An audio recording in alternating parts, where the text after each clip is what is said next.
Bonjour chers téléspectateurs de Télé-École. Nous avons l'honneur de vous présenter aujourd'hui une nouvelle émission d'Éduc-Art de la CNPEAM. C'est la Coordination nationale des professeurs d'éducation artistique et musicale du Sénégal sur la meilleure des Télé-École, la chaîne 100% éducation en Afrique au Sénégal. Également, nous avons l'honneur de recevoir aujourd'hui un éminent intellectuel, un éminent professeur en éducation artistique musicale qui a exercé dans le système d'enseignement d'éducation du Sénégal plus de 30 ans. Donc, qui a enseigné les arts pendant plus de 30 ans dans le système éducatif, dans les lycées, dans les collèges et dans certaines écoles de formation même professionnelle. Je veux parler de du professeur Monsieur Mandiaye Gueye, ici présent. Bonjour Monsieur Gueye. Bonjour Monsieur Fofana. Vous allez bien? Oui. Oui, nous sommes très heureux d'avoir, n'est-ce pas, de vous recevoir sur ce plateau. Merci Monsieur Fofana. Alors, sans plus tarder, je vais faire une brève présentation de Monsieur Mandiaye Gueye. Donc, je disais qu'il avait exercé plus de 30 ans dans le système éducatif, mais c'est un professeur d'éducation artistique musicale. C'est le directeur du moins d'art, action, enfance. C'est-à-dire, c'est une structure de formation et d'événementiel. Monsieur Gueye est chargé également de cours à l'IPP. C'est l'Institut des politiques publiques. Il dispense également des cours, il dispense également les matières suivantes, l'art et les cultures, excusez-moi, les arts et la culture, ensuite l'éthique et le civisme. Notre invité est également le concepteur, n'est-ce pas, du Master 2. Ce Master 2 en écotourisme artistique et culturel. Monsieur Gueye est également chargé de cours à l'ISAC. C'est l'Institut supérieur des arts et des cultures de Dakar, qui a son siège, qui est, n'est-ce pas, au musée Théodore Monod de Dakar. Monsieur Mandiaye Gueye a été n'est-ce pas, a enseigné aussi à l'École nationale des arts, l'ex-École nationale des arts. C'est lui qui a été là-bas aussi le directeur, le chef du DASC, c'est-à-dire le département des arts scéniques. Et enfin, last but not least, monsieur Mandiaye Gueye est présentement chargé de cours à l'ENAMC. L'ENAMC, c'est, n'est-ce pas, l'École nationale des arts et des métiers de la culture. Donc, c'était l'École nationale des arts. Maintenant, depuis le 25 janvier 2022, un décret a été signé par le président de la République. Et maintenant, ce n'est plus l'ENA, c'est l'École nationale des arts, des métiers de la culture. Mais je profite de cette occasion-là pour interpeller monsieur Mandiaye Gueye. Mais pourquoi ce changement de nom-là? Est-ce que ça appelle aussi au changement dans les contenus? Merci Monsieur Fofana. Chers téléspectateurs, je suis très ravi d'être là aujourd'hui avec mes collègues enseignants pour parler de notre discipline qui est l'éducation musicale, un pan de notre culture. Ici, si on parle de l'ENA et de l'ENAMC, donc on voit qu'au départ, l'ENA, École nationale des arts, c'est une structure qui a regroupé le Conservatoire national de musique, de danse et d'art dramatique, et les beaux-arts. Donc, c'est la fusion de ces deux établissements qui ont donné l'École nationale des arts. À l'heure actuelle, on a vu que les arts peuvent nous donner beaucoup de métiers. Il y a des pléthores de métiers sur le plan artistique et culturel. Donc, il fallait creuser ces métiers pour pouvoir les proposer à notre jeunesse. Et sur ce, l'École nationale des arts a évolué pour être ENAMC, École nationale des arts et métiers de la culture. Comme quoi, oui. Donc, on a rajouté les métiers de la culture, puisque avant on n'enseignait que soit la musique, soit les arts Les arts plastiques. plastiques. Maintenant, c'est les métiers qui tournent autour de la musique et des arts plastiques qui sont aussi enseignés avec l'ENAMC. Merci. Donc, tous ces métiers qui tournent autour de la culture, donc, sont enseignés maintenant à l'ENAMC. Donc, c'est ça la différence. Effectivement. Et vous avez été donc formateur à l'ENA. Donc, quel souvenir, quelle appréciation gardez-vous de cette école-là? Ouais, bon, c'est un établissement qui est vraiment fantastique. Et là où j'ai côtoyé des étudiants aussi qui ont voulu, qui sont sacrifiés pour l'art, avec des conditions extrêmement difficiles. Donc, il faut aimer cette discipline pour pouvoir l'étudier ou bien l'enseigner. Et au niveau de l'École nationale des arts, avec tout ce que l'on voit comme manque de matériel, il y a eu une force humaine qui a tout fait pour relever les défis de cet établissement. Et cette force humaine, c'est les étudiants, et les professeurs et l'administration. Donc il faut rappeler à nos chers téléspectateurs que tous les professeurs d'éducation artistique musicale et les professeurs d'éducation artistique plastique sont tous formés à étaient tous formés à l'École nationale des arts. Maintenant, qui est devenue l'ENAMC.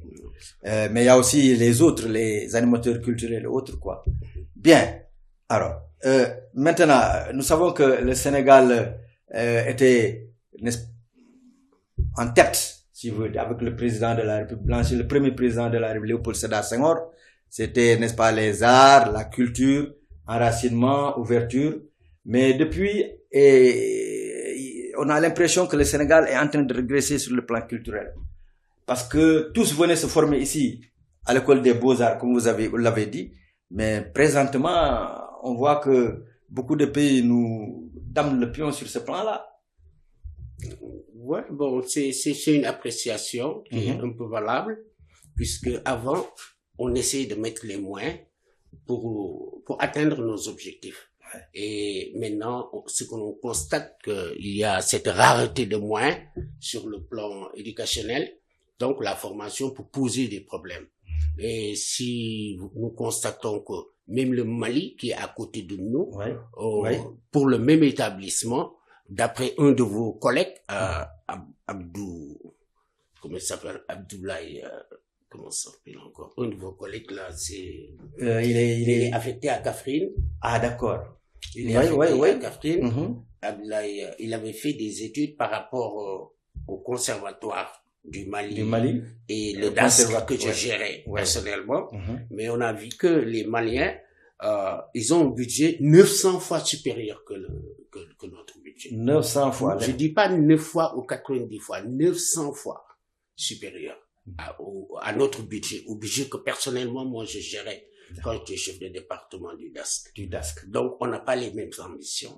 On n'a pas les mêmes ambitions. C'est ce qui fait que ce pan de notre économie que l'on appelle l'économie mauve est beaucoup plus développé qu'au Mali qu'ici.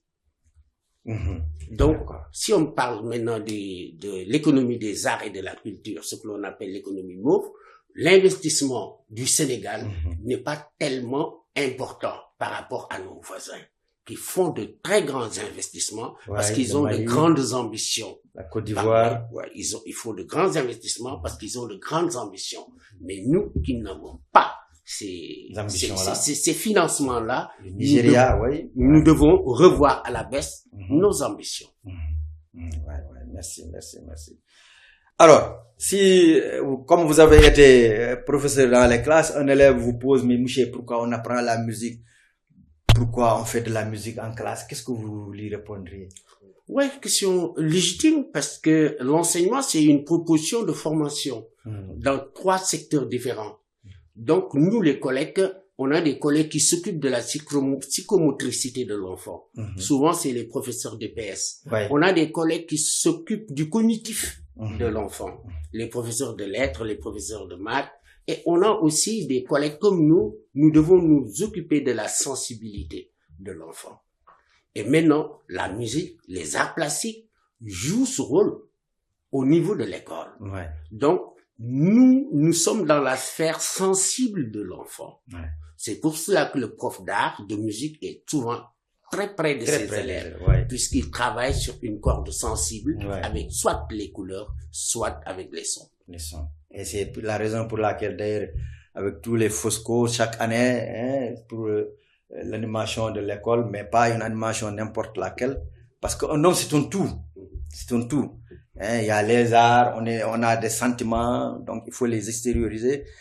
L'enfant, dès la naissance, avant même la naissance, est imprégné sur des questions d'art artistique. Et maintenant, pour les professeurs nous savons tous que la formation pose problème, mais surtout quand ils sortent de l'école clé en main, du moins des écoles de formation.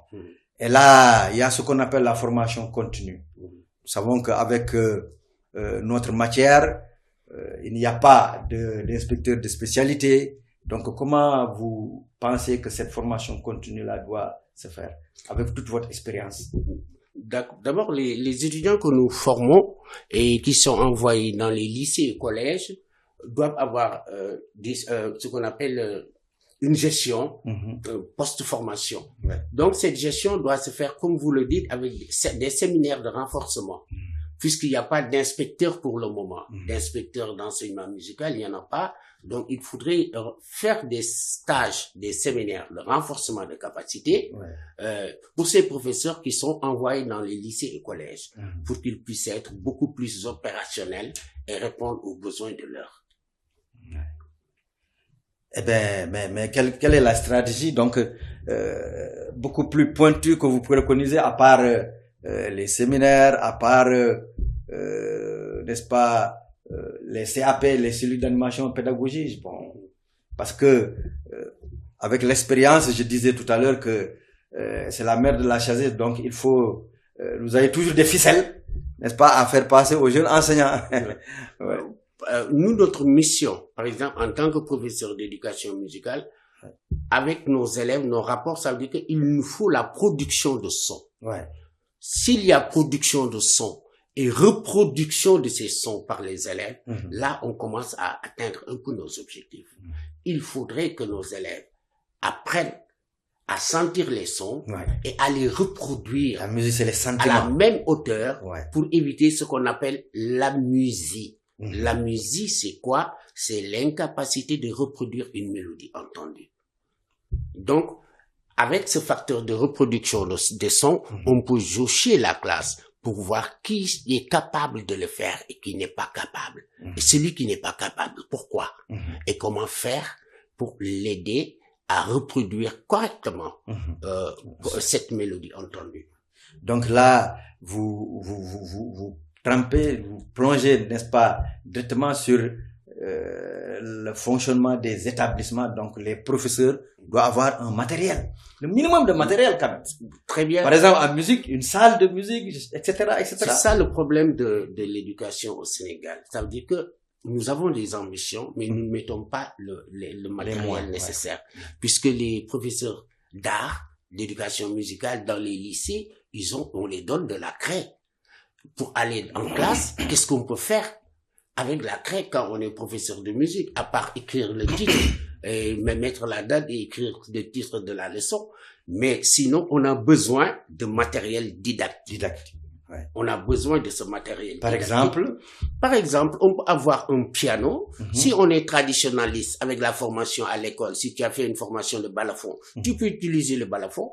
Si tu as fait une formation de kora à l'école, on peut utiliser les koras parce que c'est tout juste pour que les élèves puissent sentir et reproduire les notes entendues.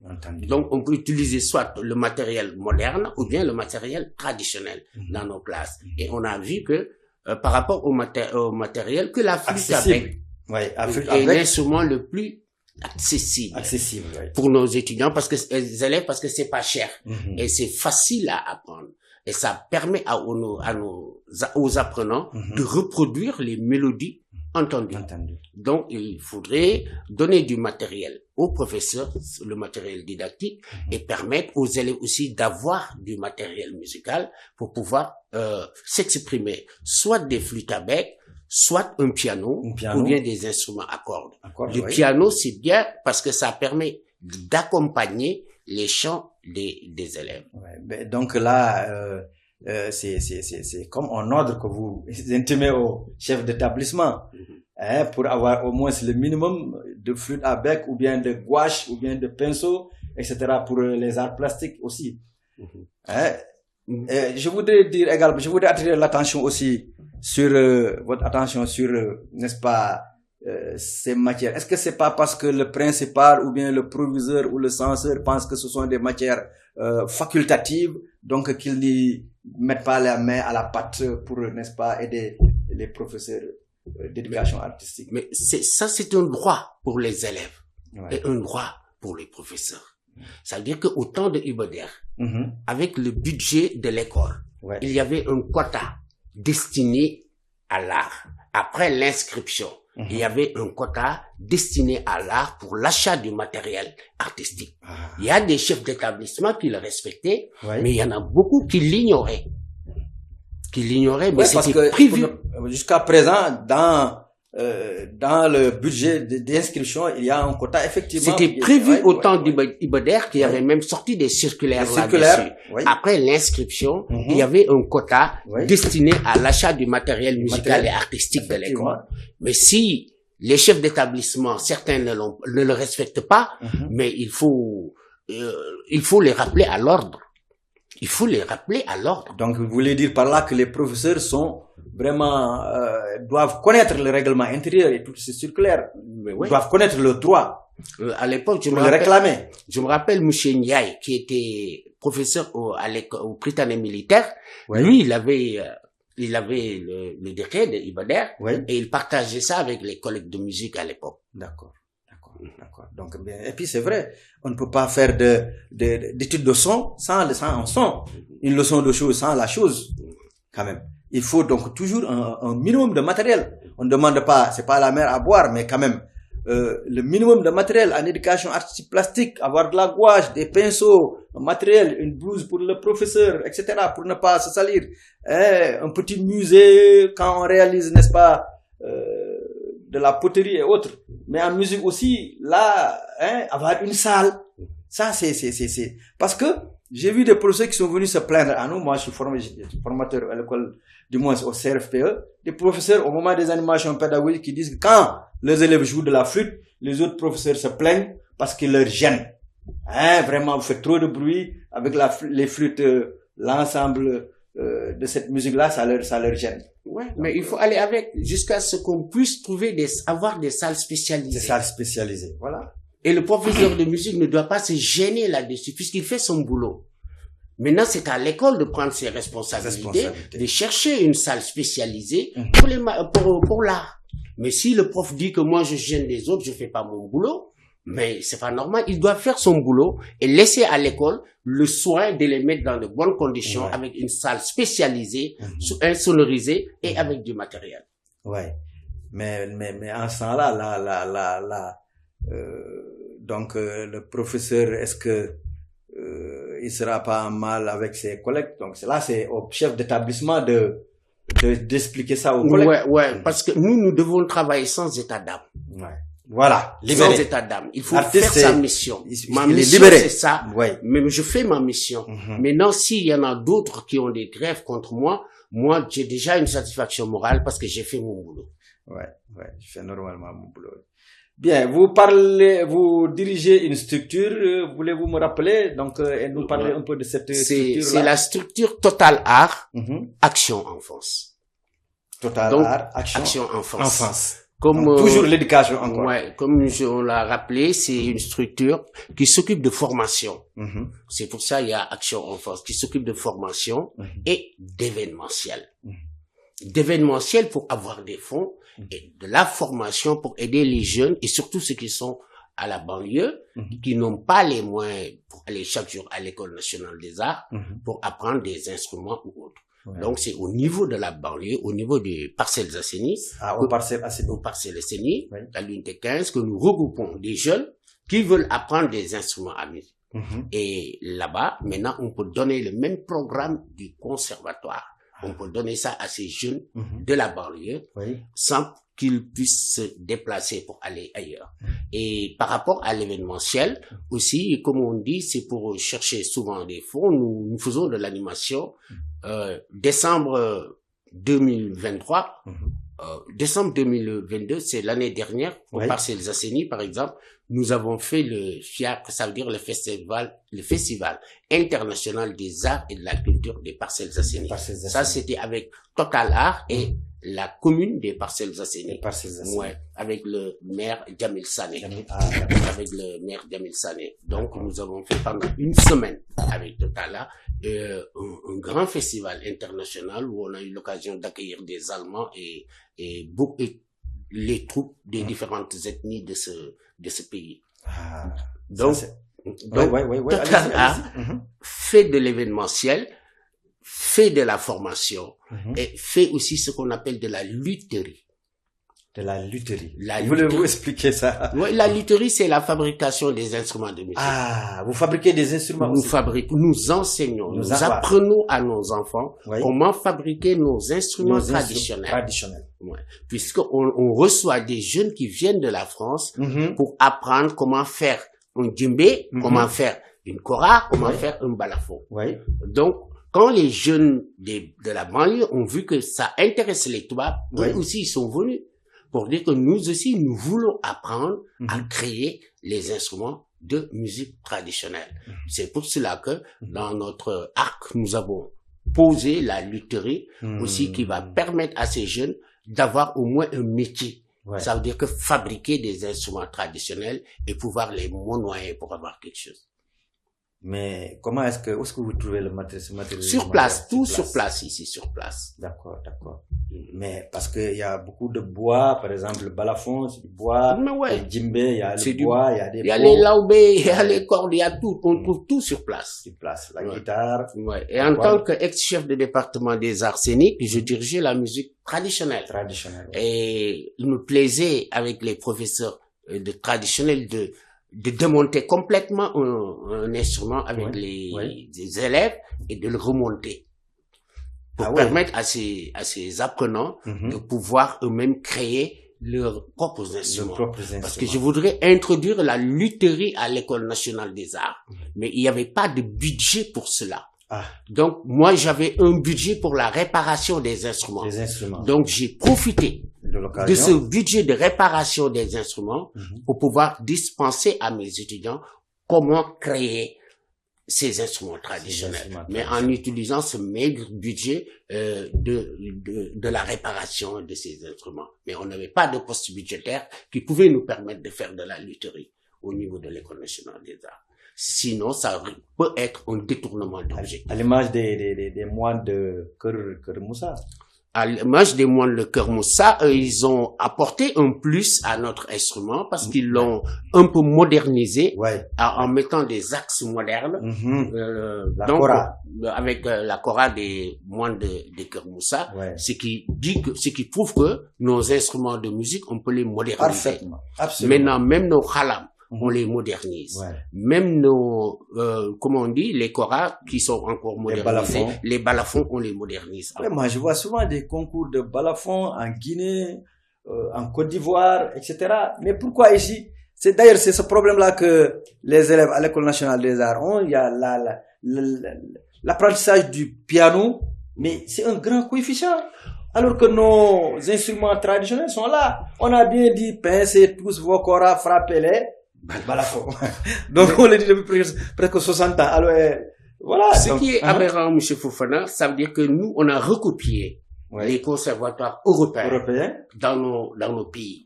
On a recopié les programmes qui sont en France pour les enseigner au niveau du Sénégal. Alors qu'on n'a pas les mêmes réalités.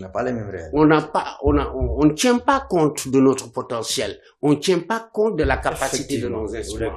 Mais on a fait que reproduire l'enseignement occidental au niveau de nos établissements qui s'appelait avant École nationale des arts. Et là, c'est là où le bas blesse. C'est là où le bas blesse. Nous n'avons pas les mêmes sensibilités. Nous n'avons pas les mêmes formes d'art. Mais actuellement, on est assujetti à cette culture européenne. Et le conservatoire est un agent qui facilite cela. Maintenant, tu sors de l'École nationale des arts, tu connais très bien la culture européenne, tu connais très bien certains instruments de musique de l'Europe, et tu ignores royalement le balafon, la kora, le khalam. Donc c'est une copie du conservatoire européen qu'on a ici au Sénégal. Mais quand même, on essaie de s'adapter. On essaie de s'adapter après les critiques, comme vous le faites, moi et d'autres. Donc il y a l'école qui essaie de s'adapter avec une nouvelle administration qui est en train de faire un projet. Puisque comme on dit, l'École nationale des arts et métier de la culture, cette dernière est un projet. C'est un projet qui est un projet, parce que ça vient de commencer. Ça vient de commencer. Donc 2022. Donc on ne peut pas encore demander des résultats à l'ENAMC. Le décret a été signé le 25 janvier 2022. Tout ce que l'on peut faire, ça veut dire que regarder ce que l'ENA a créé, ce que l'ENA a donné à ce pays, quelles sont les forces de l'ENA, quelles sont les faiblesses de l'ENA. Mais pour l'ENAMC, pour le moment, c'est un projet. Il faut encore au moins 5-10 ans. C'est tout un projet et qui demande de l'abnégation. Personne ne peut juger pour le moment l'ENAMC. Parce que c'est un projet qui est en cours. Et je crois que ils ont besoin de la réflexion de tout un chacun pour pouvoir parachever cette mission qu'on les a confiée. Vraiment, merci M. Gueye, c'est très clair. Et c'est la raison pour laquelle d'ailleurs je voudrais, à partir de ce que vous venez de dire là, parler de tous ces types de musique. Parce que la musique sénégalaise actuellement, elle est ce qu'elle est. Maintenant, pour la booster, pour qu'elle soit, n'est-ce pas, une musique internationale, nous voyons, j'ai parlé tout à l'heure, je crois, du Nigeria ou bien de l'Afrique du Sud. Ce sont des musiques qui sont écoutées partout. Parce que le marché sénégalais, quand même, il n'est pas très rentable pour nos chanteurs. Donc, il faut aller explorer d'autres marchés, notamment dans les pays peuplés, comme au Nigeria, en Afrique du Sud, aux États-Unis, en Europe, etc. Donc, comment faire pour booster, n'est-ce pas, toutes ces industries musicales-là au Sénégal, dans notre pays, notre musique, quoi? Ça veut dire que nous, on a un problème de départ. Ça veut dire que l'orientation prise, n'a pas donné de bons résultats. Cette orientation, c'est quoi? C'est cette musique folklorique qu'on appelle le mbalax. Mbalax, ouais. Comme iconoclaste, on appelle ça le mbalax. Donc ce mbalax-là, on dirait qu'on est seul avec notre mbalax en Afrique. En Afrique. Ou bien même sur notre planète. On est seul. Peut-être avec la Gambie. Ouais, on peut l'exporter en Gambie. À part la Gambie, c'est pas facile d'exporter le mbalax. Parce qu'on est seul avec le mbalax. Alors que les rythmes sud-africains existent ici au Sénégal. Les rythmes du Congo existent ici au Sénégal. Mais les rythmes du Ghana, du Mali, existent ici au Sénégal. Mais nous les ignorons royalement. Pourquoi? Et prendre le mbalax. Pourquoi? Parce que c'est la musique qui tourne autour des reins. Le mbalax n'est rien d'autre qu'une musique qui tourne autour des reins. C'est-à-dire? Mais c'est-à-dire que c'est une musique, au départ, c'était pour les dames, pour les femmes.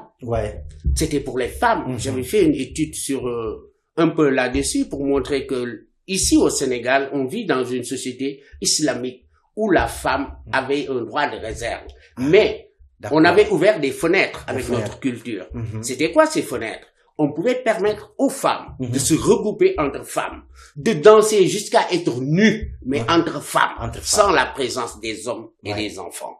C'était une façon de s'extérioriser, de dégager le surplus négatif qui existait autour de nos femmes. Mais maintenant, cette musique qui était à côté, derrière, maintenant elle est publique. C'est les hommes, c'est les enfants. Ils se sont appropriés. Mais les femmes montraient leurs atouts avec le mbalax. Mais maintenant, c'est les hommes qui montrent leurs atouts. Donc, une musique qui tourne autour des reins, elle a un peu un caractère sexuel. Alors que ici, on a toutes les graines rythmiques africaines qui existent ici, au Sénégal. La preuve, il faut aller en Casamance. Si tu écoutes la musique des Mankagne, tu sens que c'est la musique des Baoulés. Si tu écoutes la musique des Djola, tu dis que ça c'est la musique des Bantou. Tu écoutes la musique du Foni, tu dis que c'est la musique du Congo. Mais on a tous ces rythmes. Mais pourquoi le yéla des tout couleurs? Pourquoi se focaliser sur le mbalax? Vraiment. Mais ce mbalax nous porte préjudice. Nous porte préjudice même à cette jeunesse. Porte préjudice à l'éducation de cette jeunesse. Regarde l'accoutrement quand tu danses le mbalax. Regarde les formes de danse quand tu danses le mbalax. Est-ce qu'elles sont pareilles aux danses de nos mamans tout couleurs qui font des danses avec leurs mains, soit avec leur poitrine, mais pas concentrées simplement sur les reins. Donc, même sur le plan éducationnel, ça pose problème. Moi, on est en porte-à-faux quand on est dans un établissement et qu'on appelle des joueurs de mbalax pour nos élèves. Moi, j'assiste pas à ça. Parce que tu vas assister à des scènes qui ne vont pas te plaire. Tes propres enfants, tes élèves vont te montrer leur derrière. Donc, vraiment, c'est du nangadef, quoi, comme disaient mes amis. D'accord. Il y a aussi le rythme serrère, très, très populaire. Mais les rythmes, maintenant, ils sont en train de sortir de l'ombre, les serreurs, avec le ngel. Ils organisent chaque samedi, maintenant, des ngel pour faire valoir un peu cette culture serrère qui peut beaucoup apporter au Sénégal. Vous avez tantôt parlé de musique religieuse, mais là aussi, c'est un autre domaine à explorer. Ouais. À l'école des arts, j'ai vu des gens qui ont fait leur mémoire sur cette musique religieuse. J'ai encadré beaucoup d'étudiants qui ont parlé de la musique religieuse. Certains je les ai encadrés avec la musique niassène, et d'autres avec la musique tidjane, et d'autres avec la musique des mourides. Donc, ils ont essayé de voir les tenants et les aboutissants de ces musiques religieuses qui diffèrent de nos musiques de danse. Et les chassidas, comme on dit, quand on écoute chanter les griots, les chanteurs de chassidas, c'est la même forme que le chant du griot. Le chant du griot que j'appelais tout à l'heure le belting. C'est-à-dire qu'il demande la puissance vocale. Nous avons la même forme. Ça veut dire le chanteur de chassida, il a la même structure que le muezzin. Le muezzin. Ouais. C'est-à-dire qu'on est en haut, on est au milieu, et ensuite on descend. On descend. Pourquoi? Parce que l'Afrique ne divise pas, ne cloisonne pas les voix, comme on le fait en Europe. L'Europe a cloisonné les voix en disant que toi tu es basse. Et toute ta vie, tu restes basse.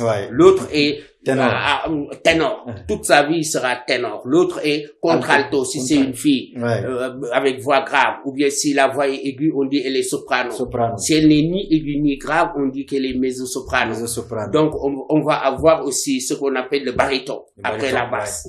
On peut avoir aussi, après le baryton, le ténor ou le premier ténor. Donc, ils ont cloisonné les voix. Alors que nous, ici en Afrique, on ne cloisonne pas les voix. On traverse l'échelle musicale. On traverse l'échelle musicale en respectant les 4 phases, comme le font bien les griots, avec le jolly, le mbar, le mbop et le mbuffer. Là, ils traversent l'échelle musicale. Avec des effets qui n'existent pas dans la musique européenne. Avec des couleurs aussi qui n'existent pas dans la musique européenne. Avec des vibes qui n'existent pas aussi dans la musique européenne. Donc, nous n'avons pas les mêmes codes. On ne peut pas avoir la même évaluation. Donc, si on exploite tout ça, tout ce que vous avez dit, donc ça peut nous amener beaucoup en tout cas, c'est une source comme le dit l'école, de métier. Mais ouais, cette forme forme de musique qu'on avait décriée avant, que les chercheurs européens avaient décriée avant. Comme étant de la cacophonie. Comme étant de la cacophonie, mais actuellement, c'est cette forme de musique qui domine le monde. Le belting, ça veut dire la puissance vocale.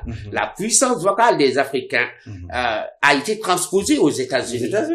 Avec le cri des esclaves, avec le blues, le rhythm and blues et le négro spirituel, on entend de puissantes voix qui se lamentent. Et ça, c'est les voix de l'Afrique. Et ça, c'est le style du belting africain qu'on a apporté aux États-Unis. Et maintenant, en Europe, on n'a pas de grandes voix. Si vous citez de grandes voix, on n'en trouve pas en Europe, mais on peut les retrouver aux États-Unis. Les grandes voix. Et la mère des grandes voix, c'est l'Afrique, avec son style de chant que l'on appelle le belting. Vraiment très intéressant, M. Gueye. La CNPA qui vous reçoit ici, avec la présidente Madame Abigay. Donc pourquoi nos disciplines-là sont considérées, n'est-ce pas, Kumba Amdei, Kumba Amuldei, dans nos établissements. Vous allez dans un grand lycée, il n'y a pas de professeur de musique, il n'y a pas de professeur d'éducation artistique plastique. Et d'ailleurs, éducation artistique plastique, on dit dessin, alors que c'est pas ça. C'est éducation artistique. C'est éducation. C'est une éducation. Parce que les gens pensent que la musique, c'est tout simplement, alors on met de la musique là, on écoute. Non. Parfois même, des gens parlent presque en chantonnant. À la mosquée, c'est de la musique. Il y a de la musique.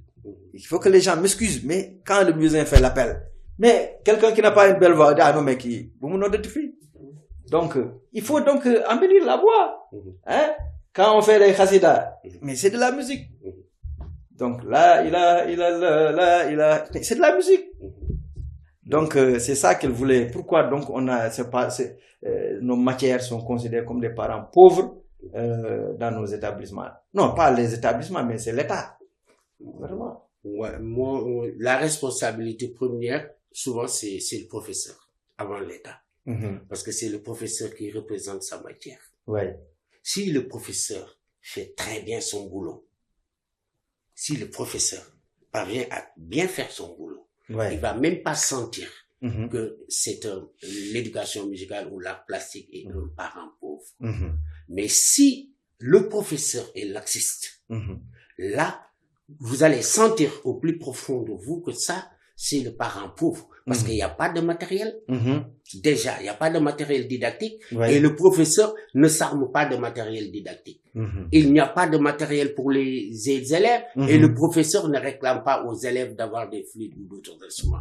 Donc moi, personnellement, en tant que professeur, la responsabilité première, c'est le professeur. C'est le professeur. Ensuite, le chef d'établissement ou l'État, parce que ce manque de matériel et de salles spécialisées pose problème. Actuellement, nous savons que avec les arts et la culture, on peut avoir des centaines de métiers. Des métiers, oui. On peut avoir des centaines de métiers avec les arts. C'est là pour résoudre donc le problème de l'emploi des jeunes. Nous pouvons beaucoup aider. Oui. Beaucoup aider à la résolution de ce problème d'emploi. Ouais. Parce qu'il y a beaucoup de métiers affiliés à la musique ou bien affiliés aux arts visuels. Et que nous pouvons dispenser à notre jeunesse pour qu'ils puissent s'épanouir sur le plan professionnel. Ce n'est plus le simple, comme on dit, de dessiner, ou bien de chanter, ou bien de jouer de la flûte, mais d'avoir un métier. Si on est des parents pauvres, mais c'est parce que nous aussi, souvent, des fois, on ne fait pas l'effort qu'il faut. Moi, je sais que on est destiné à être des parents pauvres, mais je le refuse. Effectivement. Au plus profond de moi, je le refuse. Et je pose les jalons. Avec une efficacité. Compétence. Avec mes compétences, avec une efficacité pour au moins changer le cours des choses. Intéresser les élèves, les aspirer et les donner ce que tu as de meilleur sur le plan musical, sur le plan sentimental pour booster finalement leur cognitif et leur psychomotricité. Cognitif, psychomotricité, le savoir-faire, le savoir-être. Donc c'est vrai, parce que franchement, il y a certains de nos collègues quand même, partout il y a des brebis galeuses. Partout il y a des brebis galeuses, mais bon, c'est ça quoi. Mais mais on les respecte ces collègues-là, on les respecte très bien. Peut-être aussi c'est par rapport à l'éducation qu'ils ont reçue avec nous. Peut-être nous aussi on est un peu fautifs là-dessus, mais eux, par exemple, beaucoup de collègues qui sont en brousse, là où les conditions ne sont pas réunies, donc ils ont des problèmes d'épanouissement professionnel. Et on n'a pas fait des cas de figure comme ça, envoyer un professeur dans un bled où il n'y a pas de professeur. On n'a jamais travaillé ces cas de figure au niveau de l'École nationale des arts dans la rubrique de la formation de ces professeurs. Donc souvent, il y a certains professeurs qui ont des problèmes au niveau de leurs établissements, mais peut-être nous, on peut être la cause même de leurs problèmes, de par la formation que nous les avons donnée. Peut-être il y a quelque chose qui manque et que nous devons compléter avec des séminaires et en prenant en compte aussi avec ceux qui sont déjà à l'école qui sont pas sortis pour essayer de répondre à des questions ou bien à des situations qu'ils risquent de vivre après la formation. Donc pour résumer quoi, il faut que tout le monde met la main à la pâte, les enseignants, les autorités étatiques, donc pour booster ces industries culturelles, en tout cas ces matières dites facultatives. Donc, chers téléspectateurs, je rappelle que nous suivons toujours votre émission Éduc Art, et aujourd'hui sur Télé-École. Aujourd'hui, nous recevons M. Mandiaye Gueye, qui est un professeur, un éminent professeur, un grand intellectuel. Et donc, vous avez suivi, j'espère que vous avez aimé. Mais avant de terminer, nous avons un élève ici qui va nous jouer, n'est-ce pas, M. Gueye, un élève qui va nous jouer un peu de flûte, parce que c'est un matériel qui est accessible à tous les élèves. Une flûte, il coûte 1500 francs. Vous pouvez l'avoir pendant 4 ans, pendant 5 ans, pendant 7 ans jusqu'en terminale. Mais en tout cas, les élèves, on a tendance à voir que parfois même les élèves rechignent, les parents rechignent à acheter ces. Mais je crois que c'est l'établissement même qui doit avoir ces flûtes et les garder. Ouais. Donc, il s'appelle Mamadou K. J. Il est élève en classe de 3e au CM de Kermassar 1. Donc, c'est l'élève d'un de nos collègues, M. Diaw, qui va venir nous jouer ici une petite partition.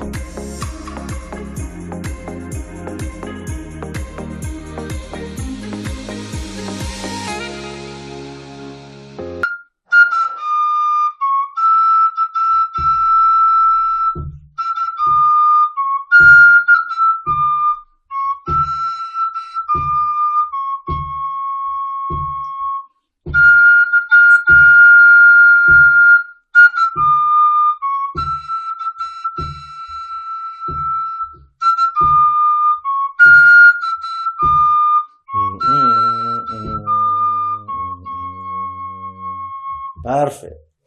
Parfait. Je pense que oui. On pourra conclure avec sa musique. Parce que nous avons besoin de ces mélodies dans nos établissements. Parce que ça rappelle un pan de notre histoire. Quand on entend le Nyani Bagna, on ne demande même pas qui a créé ça. Qui a créé Nyani Bagna? Senghor n'a fait qu'écrire le texte pour coller à la mélodie. Mais c'est un griot de Kaffrine qui l'a créé. Un griot de Kaffrine. Ouais. Et c'était le griot de Lat Dior. Et ça donne encore à notre griot une place dans la société. Ouais. Parce que c'est, comme on dit, Nyani Bagna. Pourquoi? Parce que Nyani avait résisté aux envahisseurs qui ont laissé leur armement lourd à Nyani et qui sont enfuis. Et quand Lat Dior devait combattre les Blancs, il a demandé à son griot d'aller à Nyani et de demander à Nyani qu'il vienne l'aider dans son combat contre les colons. Mais les gars de Nyani, ils ont refusé. Ils ont dit que nous, on est là chez nous, on défend notre terre. Mais on ne va pas sortir pour lutter contre eux. Et le griot, très intelligent, et sachant que Lat Dior est très fougueux, s'il annonce à Lat Dior que les gars de Nyani ont refusé, Lat Dior allait déclarer la guerre à Nyani et les gars de Nyani allaient le tuer. Et le griot, il savait cela. Donc, en venant, il a utilisé un style de chant que l'on appelle un peu du moitié péran. Ça veut dire chanter, parler. Chanter, parler. Chanter, parler. Comme jatkat. Donc, ce péran-là, il l'a utilisé avant de dire Nyani Bagna. Il a dit, la Dior Kuli Dior Fal Fatim Ngay, Chalaw Masamba Yasin Dis Jam, Kodu Samba Ne Barge, Jogomai, Sahara Kayor, Sum Chimbarago, Jalo, Samba Fatma, Tube, Nyani Bagna, Jalo Mbaba Jobo, Nyani Bagna, Nyani Bagna, Jalo, Sala Fatma, Kureja. Et là, maintenant, la négation, elle est acceptable actuellement au niveau de Lat Dior. Parce que, il a annoncé la mauvaise nouvelle, mais avec une belle chanson. Voilà. Donc, c'était ça aussi le rôle des griots dans l'Afrique traditionnelle. Et qui était un rôle extrêmement important. Extrêmement important. Vraiment. Bien. Monsieur Fofana, je vous remercie. Mais vraiment, c'est nous qui vous remercions. C'est nous qui vous remercions. Hein? C'est nous qui vous remercions, monsieur Ndiaye. Vraiment, chers téléspectateurs, nous sommes très heureux, n'est-ce pas, d'avoir reçu monsieur Mandiaye Gueye. On en redemande encore, franchement. Mais on ne vous laissera pas, hein. Vous reviendrez, Inch'Allah. On vous reprendra. On vous reprendra. Mais merci beaucoup, Monsieur Dieye. C'est un élève de 3e et bonne continuation. Donc, chers téléspectateurs, nous sommes très heureux, nous sommes très contents que vous ayez suivi notre émission. Nous vous remercions infiniment et je rappelle que c'est toujours avec Télé-École et que notre invité c'était Monsieur Mandiaye Gueye, qui a exercé plus de 30 ans étant professeur d'éducation artistique musicale, mais aussi dans les industries culturelles. Dans les industries culturelles, vous l'avez suivi. Et donc, cette émission est présentée par Monsieur Fofana Alpha Oumar. Donc, il faut rappeler que je prends momentanément la place de Oumar Seck et de Madame Thiorogaye qui a un empêchement. C'est juste, moi, je suis formateur au CRFPE. J'étais formateur au CRFPE de Rufisque. Mais EducArt, c'est une création, n'est-ce pas, de la CNPEAM, la Coordination nationale des professeurs d'éducation artistique musicale du Sénégal. Tous les professeurs d'éducation artistique musicale et plastique sont, n'est-ce pas, affiliés à cette coordination-là. Et je rappelle que M. Ndiaye, d'ailleurs, c'est l'occasion, nous avons un concours que nous organisons chaque année. Vous serez l'invité d'honneur, Inch'Allah. Vous serez l'invité d'honneur avec Télé-École également. Merci, chers téléspectateurs. Merci beaucoup et à la prochaine.